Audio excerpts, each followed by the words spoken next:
लेकिन हाँ, बिहार को इन्होंने कुछ चीजों में नंबर 1 जरूर बनाया है। किन चीजों में नंबर 1 बनाया है? अपराध में नंबर 1 बनाया है, भ्रष्टाचार में नंबर 1 बनाया है, पेपर लीक में नंबर 1 बनाया है, बेरोजगारी में नंबर 1 बनाया है, पलायन में नंबर 1 बनाया है, नौकरी मांगने पर लाठी और डंडा चलाने और थप्पड़ मारने में नंबर 1 बनाया है, मल्टी डायमेंशनल पॉवर्टी में। बजट में नौकरी को ना कहा, महंगाई को मोर, धरातल पर कुछ नहीं बिना बात का शोर। विकास का नहीं बल्कि जुमलों का एक दस्तावेज है और बिहार के लिए तो यह एक चुनावी बुलबुला है। जैसे ही चुनाव खत्म होगा ये बुलबुला फट जाएगा। कि आय देश में सबसे कम है, उसे बढ़ाने की क्या योजना है? इन्होंने बिहार को स्पेशल राज्य का दर्जा नहीं दिया, स्पेशल पैकेज नहीं दिया, लेकिन हाँ, बिहार को स्पेशल जुमले और स्पेशल सपने जरूर दिए हैं। संजय यादव एब्सेंट।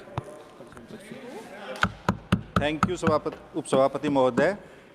बजट पे चर्चा के लिए अवसर देने के लिए मैं हमारी पार्टी के राष्ट्रीय अध्यक्ष आदरणीय श्री लालू प्रसाद जी, नेता प्रतिपक्ष श्री तेजस्वी यादव और आपका भी धन्यवाद देता हूं। महोदय, यह बजट आर्थिक विकास का नहीं बल्कि जुमलों का एक दस्तावेज है और बिहार के लिए तो यह एक चुनावी बुलबुला है। जैसे ही चुनाव खत्म होगा ये बुलबुला फट जाएगा। यह आम आदमी और किसानों का नहीं बल्कि यह बाजार और धनवानों का बजट है। महोदय, यह प्रोग्रेसिव नहीं रिग्रेसिव बजट है। इस बजट में युवाओं को, किसानों को, बेरोजगारों को, छात्रों को, उनके लिए इस बजट में कुछ नहीं है। उनके लिए सरकार ने इस बजट में नौकरी को ना कहा, महंगाई को मोर, धरातल पर कुछ नहीं बिना बात का शोर। तो इस बजट में किसी के लिए कुछ नहीं है। अभी मैं सुन रहा था, हमारे उड़ीसा के साथी बोल रहे थे, बाकी इधर के भी साथी बोल रहे थे कि इस बजट में बिहार को बहुत कुछ मिला है। साथियों, यह सच्चाई नहीं है। बिहार को इस बजट में कुछ नहीं मिला। 2015 से वही घोषणाएं बार बार हो रही हैं। 1,65,000 करोड़ का माननीय प्रधानमंत्री ने 2015 में एक तरह से बोली लगाते हुए कहा था कि 1,65,000 करोड़ का। आप जितने भी पिछले 10 वर्ष के बजट उठा के देखिए, वही चीज़ रिपीट हो रही है। बिहार के लिए बजट में घोषणा यहाँ संसद से शुरू होती है और संसद में ही ख़त्म हो जाती है। यहाँ की घोषणाएं दिल्ली का बॉर्डर भी पार नहीं कर पाती। बिहार तो फिर भी 1,000 किलोमीटर दूर है। महोदय, इनकी जो घोषणाएं हैं वो बिहार में बने हुए पुलों की तरह हैं। कागजों में तो ये घोषणाएं बहुत शानदार, लंबी चौड़ी और चमचमाती हुई नज़र आती है, लेकिन धरातल पे उतरते हुए ही जैसे बिहार में वो भर भरा कर पुल गिर जाते ही, ऐसे ही इनकी घोषणाओं का हश्र होता है। हमारे बिहार में भोजपुरी में कहावत है, गाछ में कटहल होठ में तेल। यानी जब कटहल पेड़ पे रहता है तो लोग होठ पे तेल लगा लेते हैं। तो पिछले 10 वर्ष से वहाँ की सरकार और बिहार के लोग झोली फैला के खड़े हैं कि कब कटहल से पेड़ गिरेगा, कब हमारा कल्याण होगा, उसको खाएंगे। खाली घोषणाएं हो रही हैं, कुछ नहीं मिला है। महोदय, जैसा अच्छा, हम आपसे पूछना चाहते हैं कि बिहार को क्या वह मिला जिसकी बिहार को ज़रूरत थी? क्या बिहार को वह मिला जो पटना ने मांगा था, या बिहार को वह दिया गया जो दिल्ली देना चाहती थी? जो इस सवाल का जवाब देगा वो बिहार और बिहार के लिए इस बजट का महत्व समझ जाएगा। महोदय, बिहार के लिए योजनाएं तो बहुत बनाई जाती है और डंके की चोट पे बताई भी जाती है, लेकिन उनकी वास्तविकता अलग है। जैसे कि इस बजट में बिहार के बारे में 4-5 चीज़ों का जिक्र हुआ। 4-5 बार बिहार का नाम आया। चूंकि चुनावी वर्ष है तो लोगों को लगा कि पता नहीं बिहार को क्या मिल गया। एयरपोर्ट्स की बात हुई। इन्होंने कहा कि बिहार में 2 नए ग्रीनफील्ड एयरपोर्ट्स बनाए जाएंगे। कहाँ बनाए जाएंगे उसका जिक्र नहीं है। कितनी राशि आवंटित हुई उसका जिक्र नहीं है। सुनने में आया बाद में कि एक सोनपुर में बनाया जाएगा, एक राजगीर में बनाया जाएगा। महोदय, उसकी भौगोलिक स्थिति बताते हैं। बीच में पटना है, उसमें कहा कि 2 एयरपोर्ट पहले, एक पटना का एक्सपेंशन चल रहा है, कितने वर्षों से चल रहा है और हर बजट में उसका जिक्र होता है। इस बजट में भी जिक्र कर दिया कि पटना में एयरपोर्ट का एक्सपेंशन हो रहा है, बीटा में भी होना है, ब्राउन फील्ड बनाएंगे। 2 ग्रीनफील्ड एयरपोर्ट की बात हुई, सोनपुर और राजगीर। 2 एग्जिस्टिंग और 2 बनाने की बात हुई। महोदय, 65 माइल्स की दूरी में ये चारों एयरपोर्ट हैं। 65 माइल्स। Around 57 nautical miles. क्या वाइबिलिटी होगी चारों एयरपोर्ट्स की? आप इधर सोनपुर में बनाएंगे, इधर राजगीर में बनाएंगे, बीच में पटना और बिहटा का ऑलरेडी एग्जिस्टिंग है, तो उसका उद्देश्य क्या है? उद्देश्य यही है 65 माइल्स में अगर इस देश में 4 एयरपोर्ट कहीं होंगे तो हमारा भी ज्ञानवर्धन कर दीजिएगा। हम तो माननीय वित्त मंत्री और आप सरकार से कहना चाहेंगे, इन एयरपोर्ट्स की क्या वाइबिलिटी होगी? 65 माइल्स में 4 एयरपोर्ट जो आपने प्रपोज किए हैं, और ये नहीं बताया कहाँ बनेंगे और क्या राशि होगी। हम तो यही कहेंगे कि पहले बोलते हैं कि 2005 से पहले तो सृष्टि नहीं थी, जैसे कहते हैं 2014 से पहले कुछ नहीं होता था। तो 2005 से पहले बिहार में इंटरनेशनल फ़्लाइट चलती थी। आप दरभंगा बेंगलुरु का किराया देखिए महोदय, आज भी आप देखिएगा कल का किराया 60,000 65,000 किराया मिलेगा। आप दूसरे शहरों में नई सेवा, हवाई सेवा शुरू कीजिए अगर आप बिहार को कुछ एविएशन सेक्टर में देना चाहते हैं तो।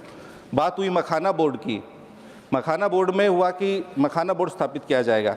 महोदय 23 साल पहले नेशनल रिसर्च सेंटर फॉर मखाना की स्थापना हुई थी, 23 साल से कार्यरत है।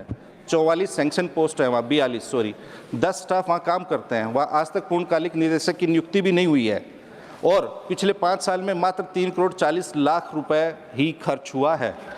और मखाना का और नेशनल सेंट्रल रिसर्च फॉर मखाना का मैंडेट सेम ही है। जब रिसर्च सेंटर था तो आपने मखाना बोर्ड की क्या बनाना है? इन्होंने बात की वेस्टर्न कोसी कैनाल प्रोजेक्ट की। महोदय ये प्रोजेक्ट 60 साल से अधिक समय से चल रहा है, उसमें खाली एक लाइन लिखी है बजट में कि वित्तीय मदद दी जाएगी। कितनी वित्तीय मदद दी जाएगी उसका जिक्र नहीं है। एक चलते हुए पेज 9 पे, इसी बजट में पेज 9 पे इन्होंने लिखा है कि Patna IIT will also be expanded, that's it. How it will be expanded, how much money will be given, no mention of it. महोदय मैं माननीय वित्त मंत्री से पूछना चाहूँगा कि बिहार एक पिछड़ा राज्य है, केंद्र के द्वारा बिहार में किया गया प्रति व्यक्ति निवेश क्या है, और इसी सरकार का महाराष्ट्र, गुजरात और आंध्र प्रदेश में प्रति व्यक्ति निवेश क्या है, और आपने बिहार में प्रति व्यक्ति निवेश कितना किया है, और प्रति व्यक्ति निवेश की राष्ट्रीय औसत क्या है, ये सरकार बताए। और इस बजट में कोई उल्लेख नहीं किया है, बिहार पिछड़ा राज्य है, लेकिन ये नहीं बताया कि बिहार में उद्योगों की स्थापना की क्या योजना है, पलायन रोकने की क्या योजना है, बिहार में बाढ़ और आपदा से निपटने की क्या योजना है, बेरोजगारी और गरीबी समाप्त करने की क्या योजना है, बिहार के किसानों की आय देश में सबसे कम है, उसे बढ़ाने की क्या योजना है। इन्होंने बिहार को स्पेशल राज्य का दर्जा नहीं दिया, स्पेशल पैकेज नहीं दिया, लेकिन हाँ बिहार को स्पेशल जुमले और स्पेशल सपने जरूर दिए हैं। इन्होंने चुनावों के दौरान कहा था कि बिहार को नंबर 1 बना देंगे। 20 साल से वहाँ NDA की सरकार है, माननीय नीतीश कुमार मुख्यमंत्री हैं। 11 साल से दिल्ली में मोदी जी की सरकार है, लेकिन बिहार को क्या इन्होंने नंबर 1 बनाया? नहीं। आप नीति आयोग का सूचकांक उठा के देख लीजिए, कोई इंडेक्स उठा के देख लीजिए, बिहार नीचे से नंबर 1 बनाया इन्होंने। विकास में नीचे से नंबर 1 है, साक्षरता में नीचे से नंबर 1 है, बेरोजगारी में नीचे से रोजगार देने में नीचे से नंबर 1 है, स्वास्थ्य सेवाओं में नीचे से नंबर है, बुनियादी सुविधाओं में नीचे से नंबर 1 है, आधुनिक सुविधाओं में नीचे से नंबर 1 है। 20 साल सरकार में है NDA वहाँ बिहार में, लेकिन हाँ बिहार को इन्होंने कुछ चीज़ों में नंबर 1 जरूर बनाया है। किन चीज़ों में नंबर 1 बनाया है? अपराध में नंबर 1 बनाया है, भ्रष्टाचार में नंबर 1 बनाया है, पेपर लीक में नंबर 1 बनाया है, बेरोजगारी में नंबर 1 बनाया है, पलायन में नंबर 1 बनाया है, नौकरी मांगने पर लाठी और डंडा चलाने और थप्पड़ मारने में नंबर 1 बनाया है, मल्टी डायमेंशनल पॉवर्टी में नंबर 1 बनाया है।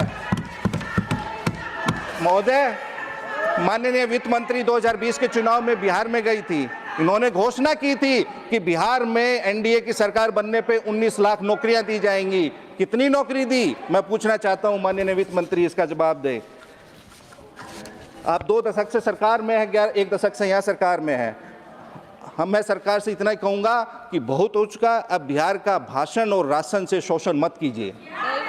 14 करोड़ बिहारवासी, युवा बिहार है, वो भी सपना देखना चाहता है, वो चाहता है कि बिहार नंबर 1 रहे। हमारे नेता तेजस्वी यादव 17 महीने के लिए सरकार में थे, 5 लाख नौकरियां दी, 3.5 लाख नौकरियां प्रक्रियाधीन करवाई, जातिगत सर्वेक्षण देश में प्रथम बार करवाया, 65% तक आरक्षण बढ़वाया। 11 वर्षों से बिहार इनकी घोषणाओं की भेंट चढ़ रहा है। अरे मन की बात करने वालों, थोड़ा अन्न की भी बात किया करो, सपनों की बात करने वालों थोड़ा सच की भी बात किया करो।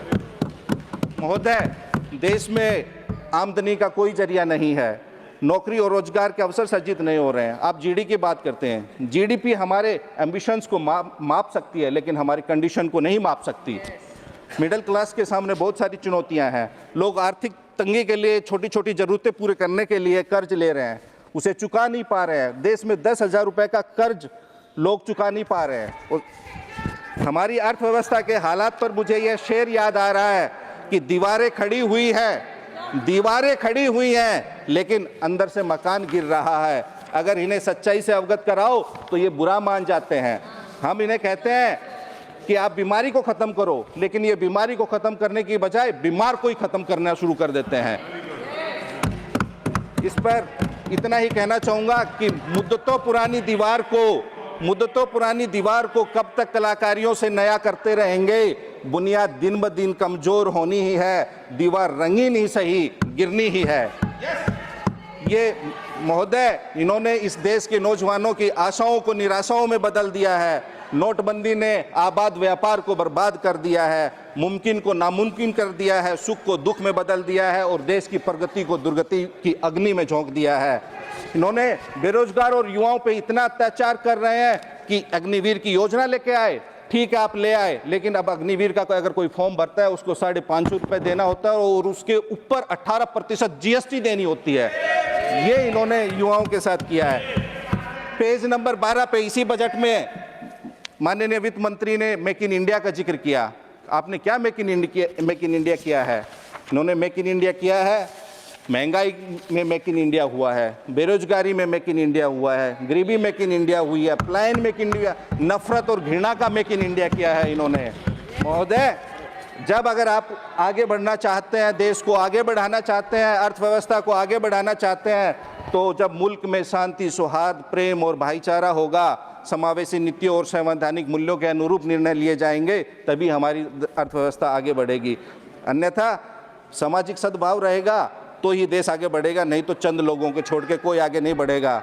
महोदय, हालात खराब होने से कौमें तबाह नहीं होती, हालात खराब होने से कौमें तबाह नहीं होती, दिमाग खराब होने से कौमें तबाह होती है। और दिमाग कौन खराब कर रहा है? इन लोगों की, हम बेरोजगारी की बात कर दें, इन लोगों की, सरकार में बैठे लोगों की धार्मिक भावनाएं तुरंत महोदय 1 मिनट लूंगा, मेरी पार्टी का समय है। इन लोगों की धार्मिक भावनाएं तुरंत आहत हो जाती है, लेकिन देश में, समाज में व्याप्त असमानता और बेरोजगारी को लेके इनकी कभी भी भावना आहत नहीं होती। खाली इनके पास धार्मिक की भावना है, मानवीय भावना नहीं है इन लोगों के पास। और मैं तो वित्त मंत्री से इतना कहना चाहूँगा कि देश में आज इतना गुस्सा, घृणा, नफरत, अहंकार है कि कुछ नेता भी फैला रहे हैं, कुछ गोदी मीडिया के चैनल भी फैला रहे हैं, आप कुछ व्यक्ति भी और कुछ इंस्टीट्यूशंस भी। तो आप, अगर आपको GST लगानी है तो आप नफरत, घृणा पे 100% GST लगाइए, ताकि हमारे देश में सामाजिक सौहार्द और सद्भाव बना रहे।